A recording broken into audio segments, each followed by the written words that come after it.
기도하겠습니다. 우리 한번 자리에서 일어나셔서 전후좌우에 계신 분들 한번 인사하면 좋겠습니다. 우리 함께 하나님 앞에 나아가서 예배하게 된 영적인 가족들이죠. 반갑습니다. 주님 앞에 진정으로 함께 예배합니다.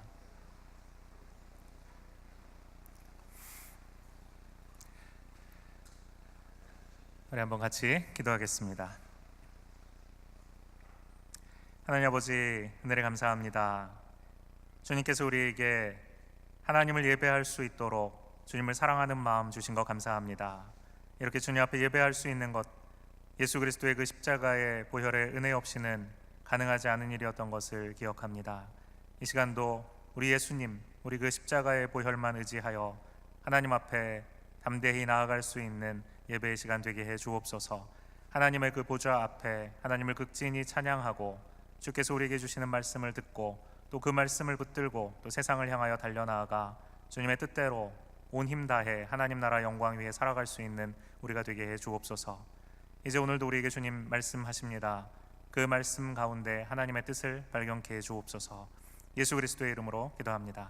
아멘. 예루살렘 교회가 식탁을 섬기는 일, 즉 급속히 성장한 교회의 재정과 또 행정 사역을 맡기기 위해서 따로 세운 7명의 집사 이야기를 우리가 지난주에 했습니다. 7명의 집사들의 이름을 여러분이 가만히 보시면 이 사람들의 이름이 유대식, 히브리식 이름이 아니라는 것을 금세 발견하실 수 있습니다. 스테반이라는 이름도 사실은 스테파노스라는 이름이죠. 멸류관이라는 뜻입니다. 유대식 이름이 아닙니다. 헬라파 유대인이에요. 이렇게 7명의 집사들 이름들 모두를 이렇게 보면 이들이 전부 다 헬라파 교포 유대인들이었다는 것을 알 수 있습니다. 헬라파 과부들이 매일의 구제에 빠지게 되는 일로 인해서 섭섭한 마음 또 원망하는 마음을 가지게 되었던 사람들은 바로 이 헬라파 유대인들이었습니다. 이들을 포용하기 위해서 예루살렘에 오랫동안 살아왔던 이 본토박이 유대인들이죠. 이들이 아람어와 히브리어를 말하는 이들이 모든 것을 양보하고 헬라파에서 집사를 세운 것입니다. 7명이 모두 다 이 헬라파 유대인들이었던 거예요. 본토 유대인들의 입장에서 보면 어떨까요? 교회 분열의 문제, 이것을 해결하기 위해서 희생하고 또 자신들이 차지할 수 있는 어떤 기득권을 다 포기하고 양보한 것이라고 볼 수 있겠죠. 이런 제자들의 모습이 참 성숙하고 아름답다 이렇게 생각이 들지 않으십니까? 집사들을 세울 때 3가지 기준이 있다라고 말씀 우리 배웠죠. 첫 번째는 뭐죠? 성령에 충만해야 된다. 두 번째는 지혜가 충만해야 된다. 그리고 세 번째가 사람들에게 칭찬 들어야 된다. 이 3가지 기준으로 이제 첫 예루살렘 교회가 집사들을 세웠습니다. 그만큼 중요한 일을 사도들이 해야 될 그 일을 맡아야 하는 그와 같은 역할을 집사들이 감당해야 됐기 때문이죠. 그런데 이렇게 세워진 집사들만 성령이 충만하고 지혜가 충만하고 사람들에게 칭찬받는 사람들이었던 것이 아니라 이번에 이렇게 이 7명의 집사들을 헬라파에서 다 세우는 것을 보게 되면 아마 그 집사들을 세운 이 성도들 모두가 다 성령으로 충만하고 또 지혜가 충만한 그와 같은 사람들이 아니었겠나 하는 생각을 하게 됩니다. 이런 모습이 사실 우리에게도 있으면 참 좋겠다. 우리도 이와 같은 모습이면 참 건강한 교회이겠구나 하는 생각을 하게 됩니다.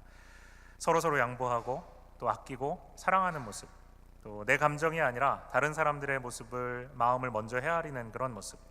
내가 누릴 수 있지만 그 내가 누릴 수 있는 것을 당연한 것으로 생각하고 그것을 고집하지 않고 다른 성도들을 위해서 내려놓고 양보하는 모습.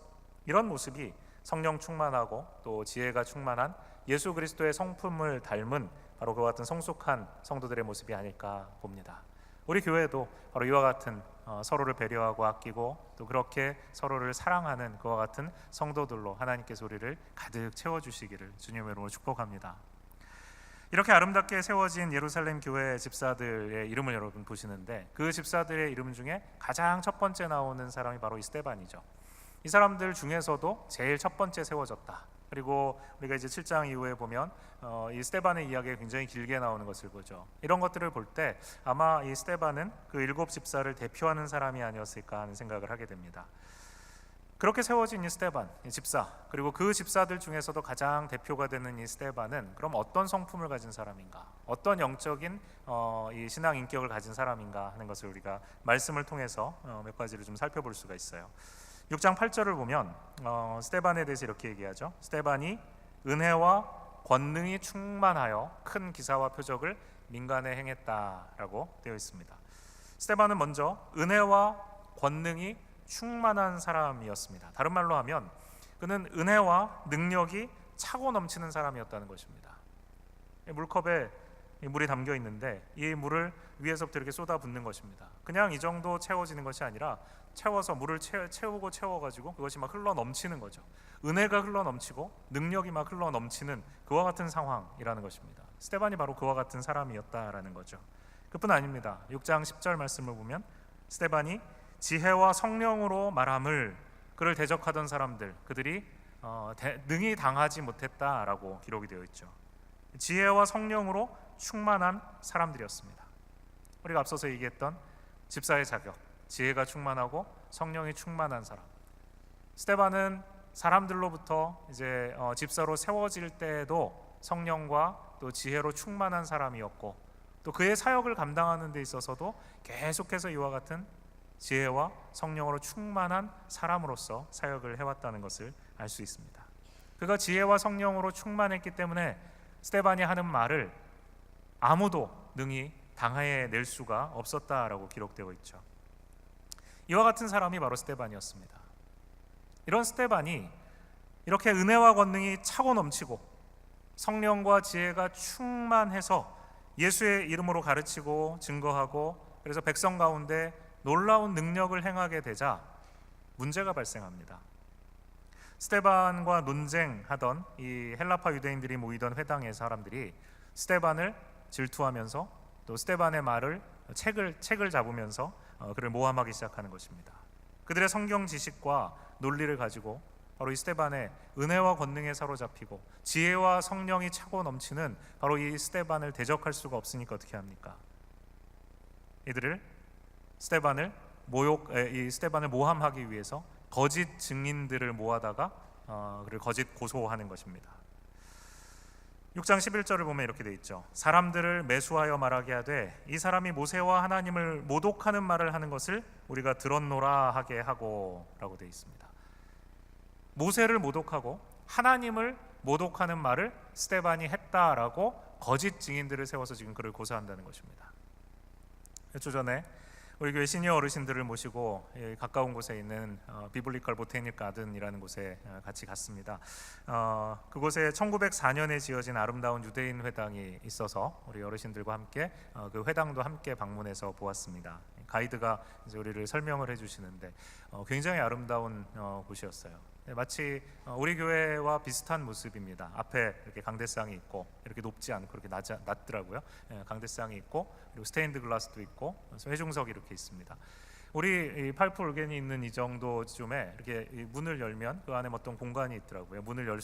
미닫이로 문을 열 수 있는 곳이 있어요. 그래서 가이드가 그게 뭔지 우리에게 설명을 해주는데 안을 열어서 이렇게 보니까 이렇게 큰 두루마리가 3개가 있더라고요. 그게 뭐냐면 바로 하나님의 말씀을 기록한 토라입니다. 토라. 하나님의 말씀, 모세오경이라고 하죠. 창세기, 출애굽기, 레위기, 민수기, 신명기. 모세가 기록한 율법서, 이 토라를 기록한 책을 3권을 그곳에 마련했습니다. 그래서 각 절기를 따라서 이 성경, 똑같은 성경인데 이 토라를 읽고 낭송을 합니다. 이 토라가 한자 한자 손으로 다 쓴 그 글이죠. 그래서 그것 자체가 굉장히 크고 또 비쌉니다. 그리고 그것을 이제 읽으면서 성경을 이렇게 펼쳐가지고 있는데 잘못해서 이제 손가락으로 만지다가 글자가 지워진다거나 또 기름이 묻는다거나 이런 것을 방지하기 위해서 거기에 이렇게 작은 작대기가 하나 달려 있어요. 막대기가 하나 달려 있습니다. 끝에는 이 손가락 모양의 포인터가 달려 있어요. 성경 말씀을 펼치면 손으로 그것을 가르치지 않고 포인터로 하나하나 한 글자 한 글자 짚어가면서 성경 말씀을 성도들에게 낭독해 주는 것입니다. 유대인들이 이 하나님의 말씀인 율법에 대해서 그만큼 경외심을 가지고 그 말씀을 굉장히 소중하게 여깁니다. 모세가 준 하나님의 말씀은 곧 하나님이 주신 말씀이기 때문에 이 율법에 대해서 반하면서 말하거나 아니면 율법이 틀렸다고 한다거나 모세의 율법에 대해서 어떤 시비를 건다거나 그러면 그 율법을 허락하여 주신 하나님께 모독을 하는 것이 되는 것이죠. 그래서 하나님을 모독하는 일로 간주됩니다. 이런 것뿐만 아니라 스데반의 이 예수에 대한 증거 중에 또 일부를 왜곡하는 방식으로 스데반을 모함합니다. 6장 13절과 14절 내용이 그것인데요. 율법의 내용을 어떤 식으로, 그러니까 율법 자체를 모독하는 것도 신성 모독이지만 율법에 있는 내용을 어떻게 가르치는가 하는 것도 역시 굉장히 중요한데, 그것을 스데반이 잘못했다라고 하면서 그를 이제 고소하는 거죠. 13절 14절에 이런 말씀이 있습니다. 이 사람이 이 거룩한 곳과 율법을 거슬러 말하기를 마지 아니하는도다. 그의 말에 이 나사렛 예수가 이곳을 헐고 또 모세가 우리에게 전하여 준 규례를 고치겠다 함을 우리가 들었노라. 거룩한 곳은 어디인가 하면 유대인들이 굉장히 자랑스러워하던 바로 그 성전입니다. 예수님께도 성전을 자랑하잖아요. 그리고 스데반은 그가 하나님의 아들이며 또 그리스도라고 주장하고 그가 가르치는 이 나사렛 출신의 예수라는 사람이 무슨 말을 했는가 하면 바로 이 예루살렘 성전을 헐고 또 모세의 율법을 고치겠다라고 말했다고 스데반이 사람들에게 가르쳤다라고 지금 이야기하고 있는 것이죠. 성전을 무너뜨리고 그리고 모세의 율법을 잘못됐기 때문에 고치겠다, 이런 고소를 지금 하고 있는 것입니다. 이 고소는 굉장히 심각한 고소입니다. 예수님이 바로 이 똑같은 거짓 고소를 당하십니다.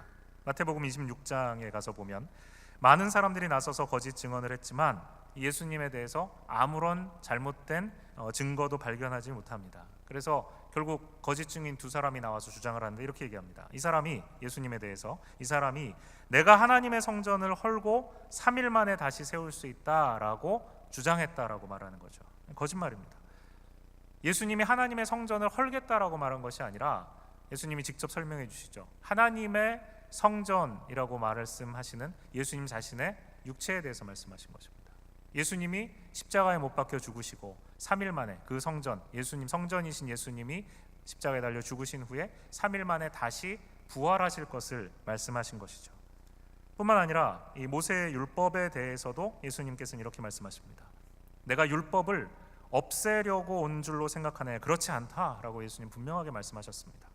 예수님이 율법을 없애기 위해서 오신 것이 아니라 그 율법을 완전하게 하기 위해서 오셨다라고 말씀하십니다. 이것이 무슨 말씀입니까? 복음서를 가만히 읽어보면 당시의 유대인들이 그렇게 신성시하던 모세의 율법을 잘못 이해하고 있었던 것입니다. 율법의 본래의 의미를 올바로 깨닫지 못하고 있었어요. 예수님이 하시고자 했던 것은 무엇인가 하면 율법이 틀렸기 때문에, 하나님이 모세에게 주신 이 율법의 말씀이 잘못됐기 때문에 그것을 뜯어 고치겠다라는 것이 아닙니다. 말씀은 1.1획도 예수님 수정하거나 없애시거나 하시지 않으셨습니다. 문제는 무엇인가 하면 이 율법, 하나님이 주신 이 말씀을 올바로 이해하지 못하고 있었던 바로 당시의 유대인들의 생각을 바꿔주시겠다는 것입니다. 하나님이 왜 이 말씀을 주셨는지, 이 말씀을 주신 하나님의 본래의 뜻이 무엇인지 그것을 예수님께서 다시 설명해 주시겠다라고 하신 것이죠. 산상수훈에 나오는 내용이 바로 그것입니다. 너희가 옛사람들의 말을 들었다, 예수님이 말씀하십니다. 옛사람들의 말은 무엇입니까? 바로 이 율법, 그리고 이 선지자들을 통해서 주신 하나님의 말씀이죠. 그리고 그 말씀을 그들의 종교 지도자들, 랍비들, 그리고 바리새인들이 해석해 놓은 그 말씀을 너희가 들었다는 것입니다. 그런데 문제는 무엇인가 하면 이 율법을 예수님이 말씀하십니다. 너희가 완전히 오해하고 있다라고 말씀하십니다. 그러므로 지금 내가 너희에게 이것을 다시 말해주겠다라고 말씀하시면서 너희가 율법을 이렇게 들었는데, 그리고 율법에 대해서 이렇게 배웠는데 내가 너희에게 다시 말씀을 설명해 주겠다라고 하시면서 시리즈로 율법에 대한 이야기를 하시죠. 예를 들면 너희는 간음하지 말라라는 율법의 말씀을 들었다. 이 율법의 말씀을 배웠다라는 것입니다. 유대인들은 간음하지 말라라는 이 말씀을 듣고, 이 10계명 중에 들어가 있잖아요. 간음하지 말라라는 이 말씀을 듣고 어떻게 하면, 우리가 무엇을 해야 간음하지 않을 것인가, 어떤 식으로 이 말씀을 지킬 것인가를 고민했어요. 그런데 예수님은 거기에 대해서 이렇게 말씀하십니다. 간음하지 말라라는 율법의 말씀을 너희가 들었으나 나는 너희에게 말한다. 여자를 음란한 눈으로 바라보는 사람은 누구든지 이미 마음으로 간음죄를 지은 것이다 라고 예수님 말씀하십니다. 무엇을 행하고 행하지 않고의 차원을 뛰어넘어서 우리의 마음의 중심이 어떠한가 하는 것을 예수님 말씀하십니다. 하나님이 원래 주시고자 했던 바로 이 율법의 본래의 의미를 올바로 해석해 주시겠다고 하신 것이 예수님의 말씀인 거죠. 예수님의 말씀은 그러므로 율법을 고치려고 하신 말씀이 아니라는 것입니다. 율법을 잘못 이해하고 있던 당시 유대인들의 무지를 지적하시고 그들의 전통이 잘못되었다는 것을 지적하시고 본래 그 율법을 주신 하나님의 본래의 의도를 깨닫게 해주심으로써 그 율법을 완전하게 하는 것, 그것이 예수님이 오셔서 하신 일이었습니다. 거짓 증인들이 세워져서 성전을 헐겠다고 하고 모세의 율법이 잘못되었다고 말한다 예수님이 그 이야기를 하면서 결국은 바로 그 문제 때문에 예수님이 십자가에 못 박혀 죽게 되죠. 스데반도 똑같습니다. 스데반이 유대인들의 이 회당에 들어가서 무엇을 가르쳤겠습니까? 예수님이 하신 말씀을 그대로 가르치지 않았겠습니까? 예수님이 산에 올라가셔서 산상수훈으로 그 제자들에게 말씀을 가르쳤던 그 내용을 스데반이 들은 그대로, 배운 그대로 회당에서 또 똑같이 전하지 않았겠습니까? 말씀대로 십자가에 달려 죽으신 지 3일 만에 예수님이 다시 살아나신 그 이야기를 하면서 예수님 자신이 자기 자신을 성전으로 빗대어서 말씀하신 성전을 내가 3일 만에 다시 무너진 그 성전을 일으키겠다고 하신 말씀을 그대로 전달하지 않았겠습니까? 모세의 율법을 해석해 주셨던 이 산상수훈의 내용을 유대인들에게, 회당에 모였던 사람들에게 그대로 설명해 주었을 것입니다. 하나도 더하거나 빼지 않고 그 말씀 그대로. 그런데 이런 이야기를 들은 사람들이 그것을 책잡아서 스데반을 거짓 증거를 통해 고소하고 있는 것입니다. 예수님이 고소당하신 똑같은 이유 때문에 그의 제자인 스데반이 똑같은 고소를 당하고 있는 거죠. 스데반이 예수님의 말씀을 그대로 증거하다가 예수님이 당하신 거짓 고소를 똑같이 당하는 것. 주님 대신 예수님께서 받으신 그 고난을 그 제자 되는 스데반이 예수님을 증거하다가 똑같이 고난받고 있는 것입니다. 똑같은 고난을 받는 것입니다. 여러분, 오늘날 세상과 교회 그리고 세상과 성도들의 관계도 이와 같다고 생각하지 않으십니까? 세상은 예수의 이름을 모욕하고 교회를 욕하고 예수 믿는 성도들을 비난합니다. 우리가 말씀대로 살려고 하면 할수록 예수의 이름을 있는 그대로, 우리가 배운 그대로, 성경 그대로 전하려고 하면 할수록 세상은 성도를 미워하고 교회를 욕합니다. 세상이 이처럼 성도들과 교회를 미워하고 거짓 증거로 고소하고 그렇게 하는 것은 예수님께서 이 땅에 계실 때 이미 당하셨던 일입니다. 또 그를 증거하고 그를 닮은 그리스도의 제자들과 그 교회 역시 지금까지 끊임없이 겪어온 일입니다. 기독교가 개독교라고 욕먹고 이제는 교회 다닌다고 하면 왠지 모자란 사람 취급받는 이런 현실을 우리 한번 생각해 보죠. 물론 교회와 성도들이 하나님의 말씀대로 살지 않고 세상의 도덕적인 기준으로 보아도 말도 안 되는 그런 모습들을 보여줌으로써 욕을 먹는 모습이 있습니다. 이런 욕은 먹어도 쌉니다. 부끄럽지만 당해도 변명할 것이 전혀 없는 그런 모습입니다. 그러나 교회 하나님께서 부르신 그 부르심 사명을 따라서 복음을 증거하고 지역 커뮤니티와 어려운 이웃들을 돕고 섬기고 해외까지 자기 돈 들여가면서 나가서 온갖 어려움을 감내하며 봉사하고 복음을 전하고 사랑을 실천함에도 불구하고 세상 성도들을 조롱하고 교회를 욕합니다. 이런 모습은 고스란히 예수님이 당하신 고난의 모습입니다. 그리고 그 예수님을 증거하는 제자들 스데반이 받은 조롱과 그 교회를 같이 합니다. 그러므로 예수님을 닮은 제자들, 그런 제자들이 모인 이 교회는 예수님을 닮았다는 이유로 예수님의 말씀을 말로 증거하고 우리의 삶 속에서 그 삶을 살아가고 있다는 이유로 세상으로부터 충분히 조롱당할 수 있고 억울한 고소를 당할 수 있고 심지어 고난당할 수도 있습니다. 예수님도 사도들도 스데반과 같은 예수의 제자들도 모든 이런 일을 당했습니다. 우리라고 해서 다를까요? 그렇지 않습니다. 그리스도인이라면 말씀을 따라 살려고 한다면 예수님을 있는 그대로 예수님의 그 가르침을 세상 가운데 전파하려고 한다면 세상으로부터 모함받고 억울한 소리를 듣고 비난받을 그런 각오가 되어 있어야 합니다. 우리가 세상으로부터 고난당할 때 그것을 이상히 여길 것이 아니라 우리가 복음 증거하라고 주신 우리의 입을 꽉 틀어막고 복음을 삶으로 살아가기 위해서 어떤 고민과 실천도 하지 않음으로써 하나님을 닮는 것이 아니라 세상과 너무나도 닮아져서 세상과 화평한 관계를 유지하는 것, 그것을 우리는 이상하게 여겨야 합니다. 그것을 두려워해야 합니다. 예수님을 증거하다가 복음으로 살아가다가 세상으로부터 조롱받고 억울한 소리를 듣게 되는 것은 결코 우리가 생각하는 것처럼 쉽게 얻을 수 있는 영광이 아닙니다. 스데반처럼 지혜와 성령으로 충만하고 은혜와 능력으로 백성들이 깜짝 놀랄 정도로 예수님을 담대하게 증거하고 예수 닮은 모습으로 살아갈 때, 이 정도의 영향력은 가지고 살아갈 때 우리가 세상으로부터 조롱당할 수도 있고 고소당할 수도 있고 고난당할 수도 있다는 것입니다. 저는 우리 모든 성도님들이 스데반과 같이 우리가 보냄받은 바로 그곳, 그 삶의 자리에서 이처럼 예수님을 닮은 말과 삶으로 그곳에 호수에 돌을 던졌을 때 그 돌이 호수에 떨어지면서 파장을 일으키는 것처럼 우리가 있는 그곳에 복음으로 말미암아 흔적을 남기고 파장을 일으키는 그런 제자들이 되기를 소망합니다. 성도가 보냄받은 그곳에 있으면서 복음과 아무 상관없이 세상과 너무나도 닮아있는 모습으로 있으나 마나한 성도로 살아가고, 하나님께서 교회를 세워주셨는데 그 교회가 그곳에 있으면서도 복음을 증거하고 세상에 예수 그리스도를 드러내지 아니하는 있으나 마나한 교회로 남을 때, 뜨겁지도 차갑지도 않은 그런 무색무취의 그리스도인으로 우리가 살아간다면 그것은 주님이 기뻐하시는 일이 아니라는 것입니다. 초대교회 성도들은, 그 제자들은 그렇게 살지 않았습니다.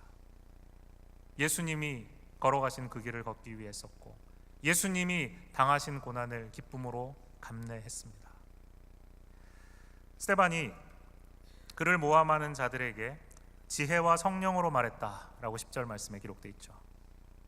스데반의 말에서 볼 수 있는 두 가지의 특징이 있다는 것입니다. 그는 지혜롭게 말했고 그 다음에 성령으로 말했다라고 얘기합니다. 이 두 가지가 굉장히 중요합니다.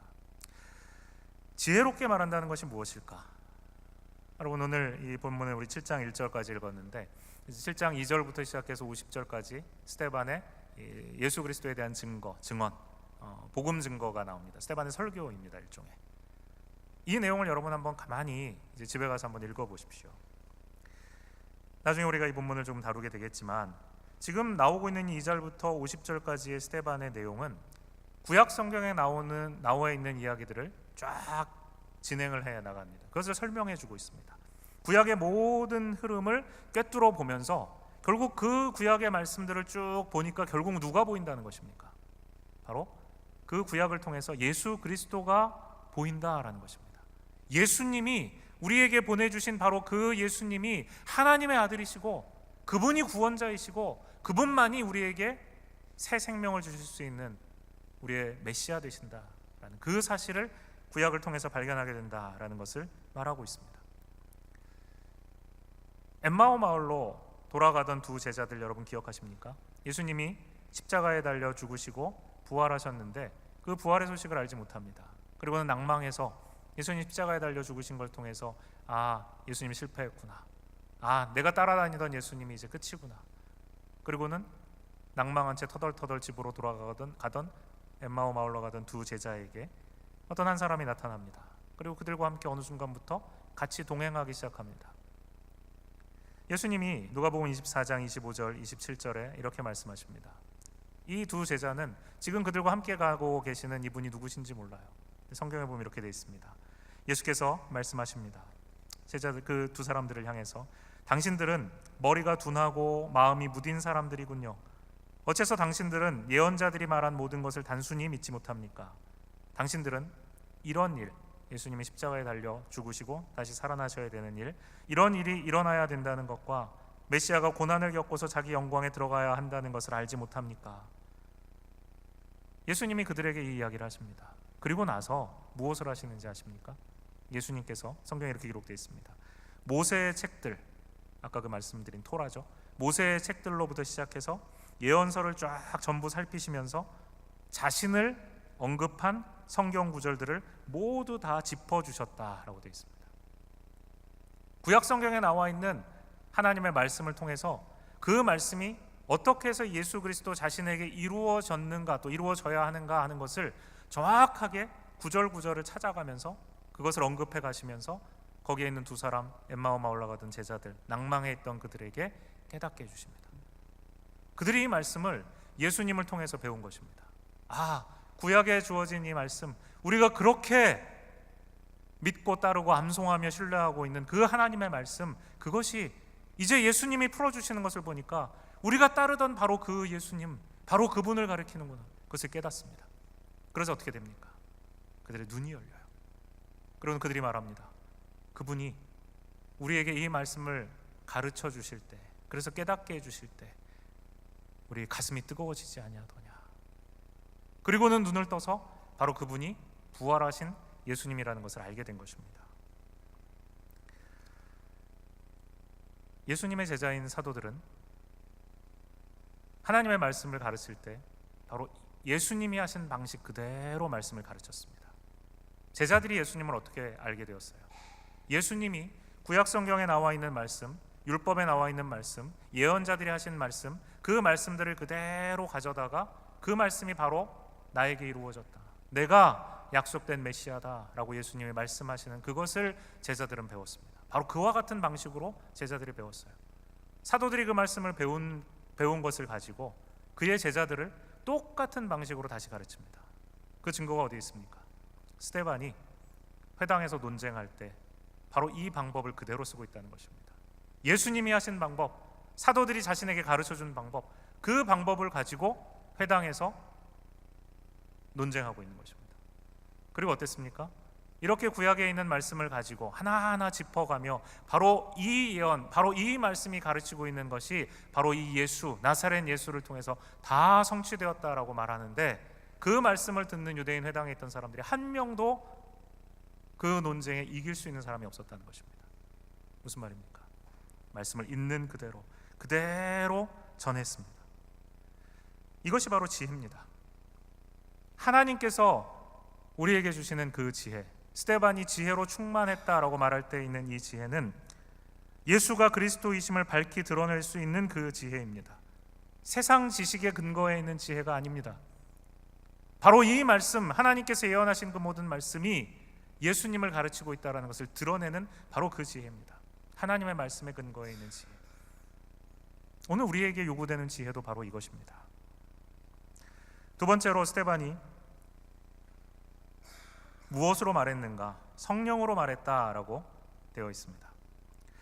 성령으로 말했다, 지혜로 말했다라는 말은 제가 여러분들에게 설명드렸습니다. 그러면 성령으로 말했다라는 말은 뭘까요? 성령으로 말했다, 성령에 충만하기 때문에 우리가 입술을 열면 그냥 막 우리는 어떤 말을 할지 모르는데 막 입에서 줄줄 말이 나온다, 이런 말을 의미하는 걸까요? 제가 말씀을 가만히 보니까 그런 건 아닌 것 같아요. 성령으로 말했다라는 말은 한마디로 말해서 당당함을 가지고, 영적인 기계를 가지고 당당하게 말씀을 증거했다는 것을 말합니다.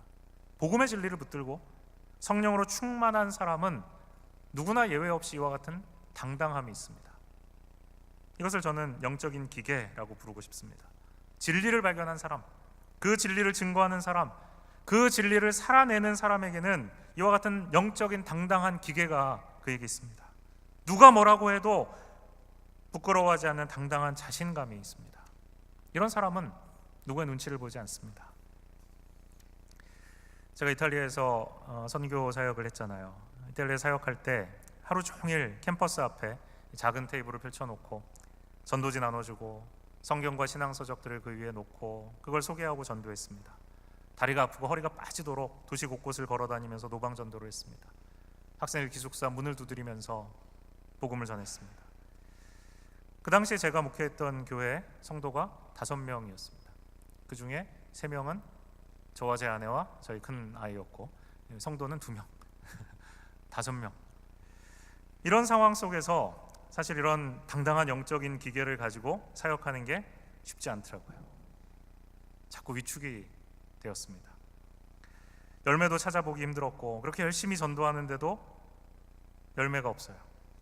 더군다나 비싼 유럽의 물가 속에 후원받는 선교비 가지고는 집세, 생활비로도 부족했습니다. 그래서 식료품비라도 아끼자라는 생각을 하면서 우리 푸드뱅크에 등록을 해가지고 거기서 유통기한이 한참 지난 파스타, 치즈 이런 걸 받아다 먹고 살았습니다. 이때 참 마음이 힘들더라고요. 내가 왜 하필 유럽에 와서, 내가 왜 하필 이 먼 곳까지 와서 선교사 취급도 못 받고 또 이태리 사람들한테는 심지어 중국 거지 취급받으면서 왜 이런 고생을 하고 있는지 답답하더라고요. 이런 상황 속에서 영적인 기계를 갖는다는 것이 참 힘들더라고요. 자꾸만 비굴해지고 자신감을 잃어갔습니다. 그런데 스데반은 어땠습니까? 스데반이 지혜와 영적인 기계를 가지고 예수를 증거할 때 그의 얼굴이 어땠는가 성경에 지금 묘사를 합니다. 15절 말씀에 그의 얼굴이 어땠다고 그랬습니까? 천사의 얼굴과 같았다라고 되어 있습니다. 스데반을 주목하여 보니 그 얼굴이 천사의 얼굴과 같더라. 그래서 제가 이 설교를 준비하면서 이탈리아 선교 초반에 제가 이 어려움을 겪고 있을 때 그때 내 얼굴은 어땠을까 좀 생각을 해봤습니다. 그때 생각을 해보니까 부끄럽더라고요. 스데반과 같은 천사의 얼굴은 고사하고 날마다 염려와 근심 속에 피곤과 스트레스에 찌들은 얼굴이었을 것 같습니다. 다크서클이 여기까지. 혹시 여러분 중에도 그때 저와 같은 얼굴을 하고 있는 분들이 어쩌면 계실지 모르겠습니다. 이 시점에서 옆에 사람의 얼굴을 확인해 보겠습니다.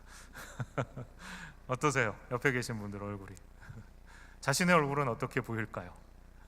천사와 같을까요?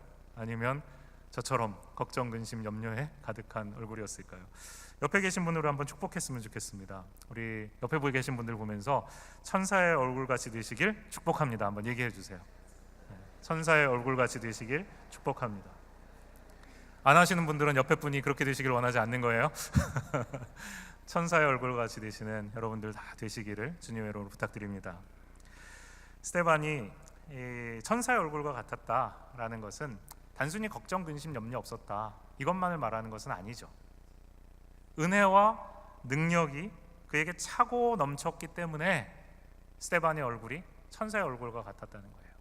여러분, 왜 천사 같은 얼굴 이렇게 얘기할 때 그 천사의 얼굴이 그렇게 빛이 나는 얼굴일까 여러분 생각해 보셨습니까? 천사는 우리보다 못한 존재잖아요. 우리를 섬기기 위해서 보냄받은 존재가 천사잖아요. 근데 그 천사가 우리 얼굴보다 더 빛난다. 왜 그럴까? 제가 생각해 보니까 천사는 하나님을 대면하잖아요. 날마다 하나님을 대면하고 하나님을 시종드는 이 역할을 맡은 것이 천사죠. 천사는 하나님의 자기 얼굴에서 빛이 나서가 아니라 하나님의 영광이 그 얼굴에 묻어있기 때문에 빛이 나는 것입니다. 우리 얼굴에 천사와 같이 빛이 난다라고 한다면 그것은 우리가 잘났기 때문이 아니라는 겁니다. 하나님의 영광이 묻어있는 그 천사의 얼굴에 빛이 나는 것처럼 우리가 하나님을 대면하고 하나님을 만나고 하나님을 예배하고 하나님을 사랑할 때 그 하나님의 영광이 우리에게 비춰져서 그것이 우리에게 드러나는 것이죠. 시내산에 율법을 받아 내려왔던 모세의 얼굴 빛이 났다고 성경에 기록되어 있습니다. 하나님의 영광을 대면해 보았기 때문에 그렇습니다.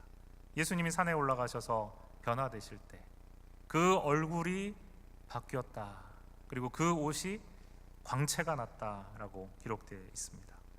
이런 구절들은 스데반이 바로 성령으로 충만했을 때 하나님을 대면하고 그 하나님의 영광이 그에게 묻어 있었기 때문에 하나님의 은혜와 하나님의 이 주시는 영적인 기계를 가지고 복음을 증거할 수 있었기 때문에 바로 그와 같은 빛나는 얼굴을 가지고 있었다라는 것입니다.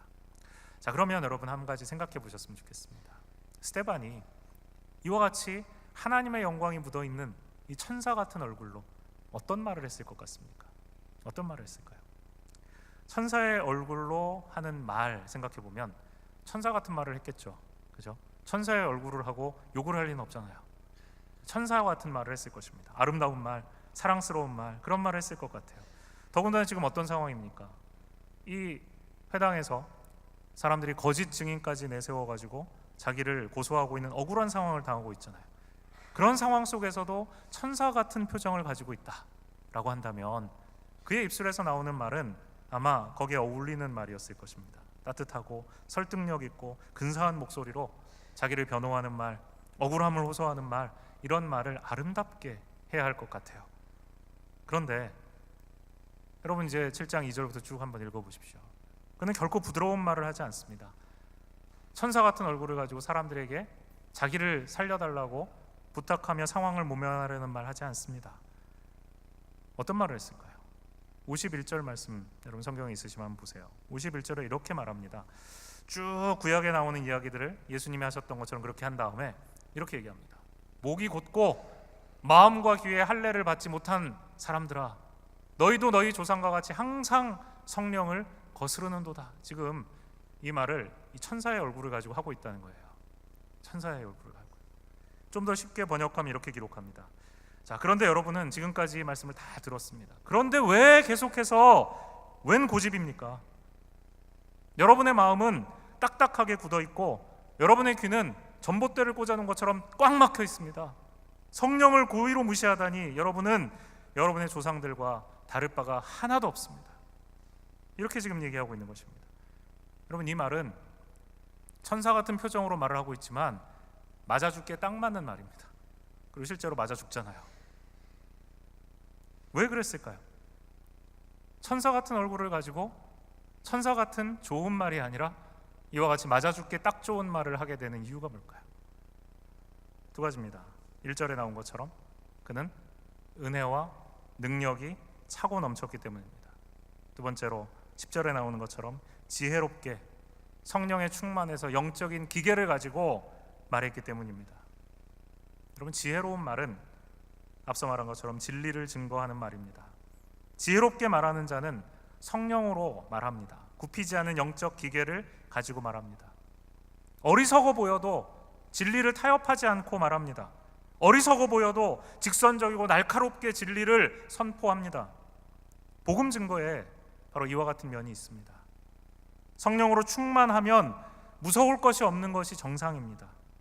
이 말하면 어려움 당할 것이 분명한데도, 할 수만 있으면 피하고 싶은데도 성령이 내 안에 계시는, 내 주인 되시는 성령이 그런 상황을 피하도록 만들어주시지 않아요.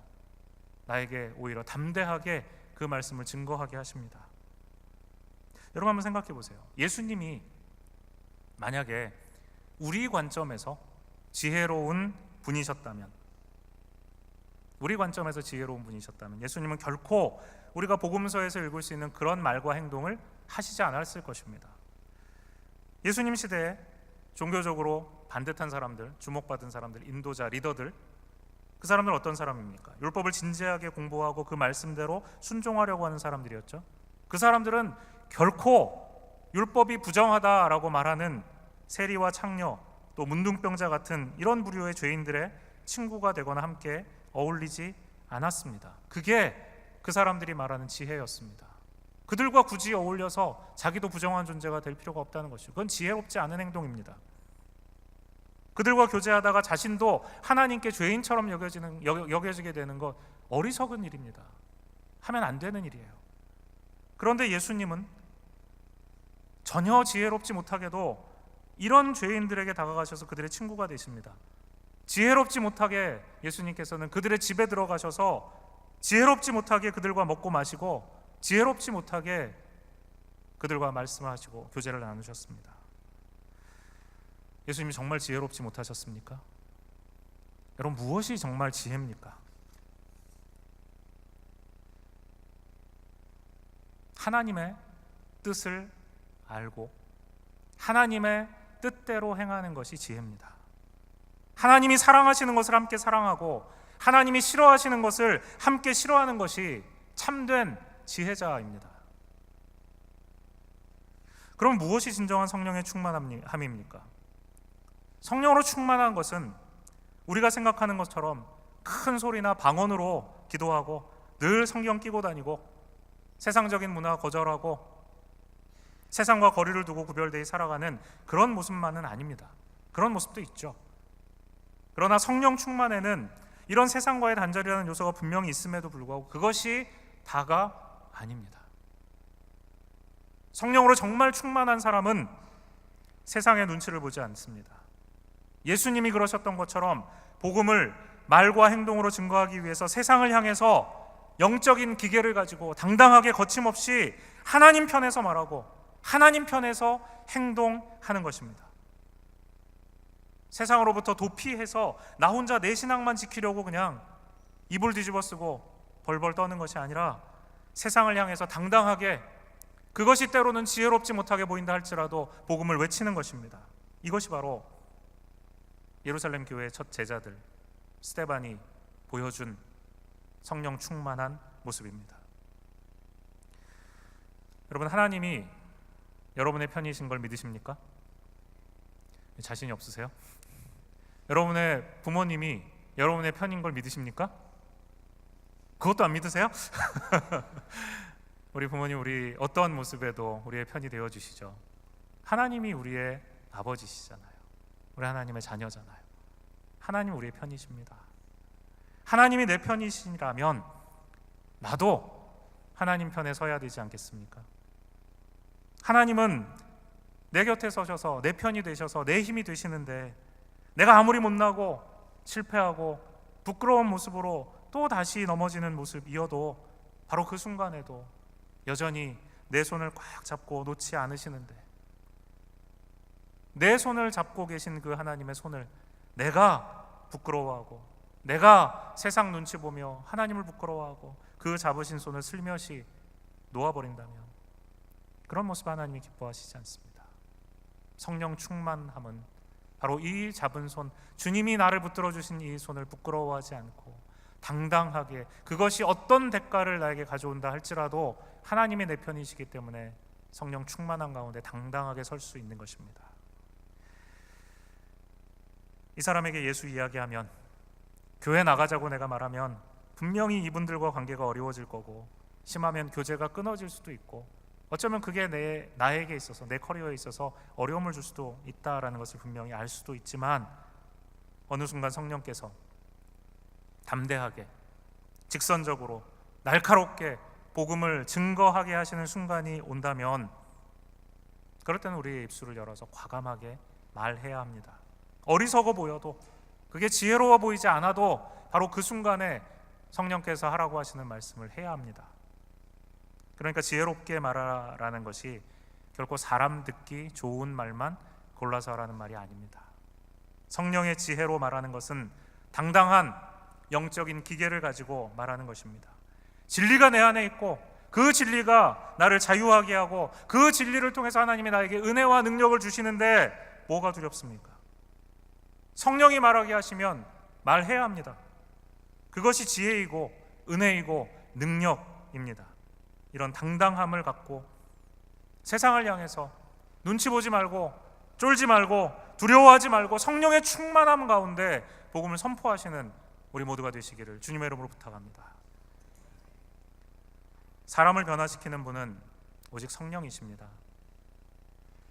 내 말이 사람들을 변화시키지 못합니다. 내 섬김이 필요하지만 나의 섬김 가지고 그 사람이 감동한다고 해서 예수님을 만나게 되는 것이 아닙니다. 내 말과 내 행동은 그냥 성령께 붙들림 받은 수단일 뿐입니다. 정말 사람을 변화시키는 것은 성령이십니다. 사람을 통해 하나님이 일하십니다. 나를 통해 하나님께서 일하십니다. 하나님 편에 서 있는 저와 여러분과 같은 바로 그 한 사람, 그 한 사람을 통해서 하나님은 지금도 능력을 드러내시고 하나님의 영광을 이 땅 가운데 비추시고 하나님의 나라를 이루어 가십니다. 예수님이 죄인, 문둥병자, 이와 같이 부정한 사람들을 만질 때 종교 지도자들이 생각했던 것처럼 예수님이 그들 때문에 부정해지는 것이 아니었습니다. 오히려 예수님은 그분의 온전한 사랑이 그가 그들과 만나고 그들과 접촉하고 그들의 친구가 되어줄 때 그들을 변화시키게 될 것을 알고 계셨습니다. 그들로 인하여서 부정하게 되는 것이 아니라 그들이 예수님의 사랑으로 인하여 온전케 되는 것, 그것을 아셨기 때문에 이와 같은 기적을 날마다 행하셨습니다. 오늘 이 세상을 살아가는 우리에게 하나님께서는 바로 이 기적을 믿고 당당함을 가지고 지혜를 가지고 세상을 향하여 나아가는 우리가 되기를 원하십니다. 예수님께서는 우리를 통해 그 기적을 행하시기 원하십니다. 우리가 예수 그리스도의 영이신 성령으로 충만할 때 우리는 예수님의 마음을 갖게 됩니다. 우리는 예수님만이 우리의 부부관계를 회복시킬 수 있다는 사실을 믿습니다. 우리는 예수님만이 우리의 자녀들을 지켜주실 수 있다는 사실을 믿습니다. 우리는 예수님만이 우리 이웃들에게 생명을 주실 수 있다는 것을 믿습니다. 예수님만이 미움과 분열과 다툼으로 찢겨진 이 세상에 진정한 사랑과 회복을 가져다 주실 것을 우리는 믿습니다.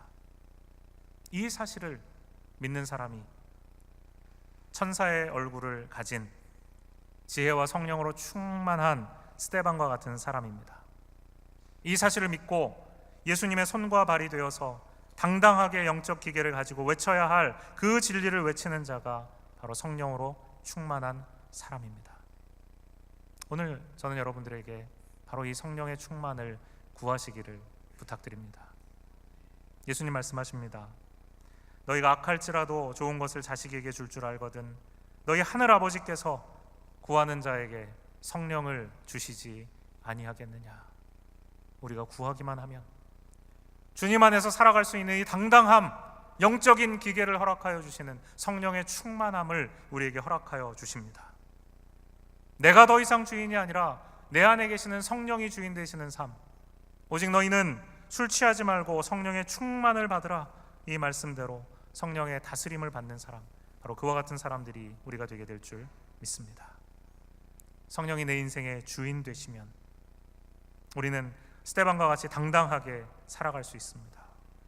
이런 삶을 살아가는 사람들은 쉽게 좌절하지 않습니다. 넘어져도 일어나고 억울한 고난을 당해도 주님 붙들고 다시 회복합니다. 주님이 우리의 주인 되시기 때문입니다. 그러므로 오늘 말씀을 들은 우리는 스데반과 같이 성령의 충만함을 받아서 천사와 같은 얼굴로 영적인 기계를 가지고 당당하게 하나님의 말씀을 배우고 깨닫고 그리고 지혜로운 말과 행동으로 예수님을 이 세상에 소개하고 증거하며 살아가게 되시기를 바랍니다. 복음을 배우고 복음을 전수하는데, 그래서 우리가 예수 그리스도의 제자가 되고 또 다른 이들을 예수 그리스도의 제자 삼는데 우리의 최선을 다하는 성도들과 우리 교회 되시기를 부탁드립니다. 같이 한번 기도하겠습니다.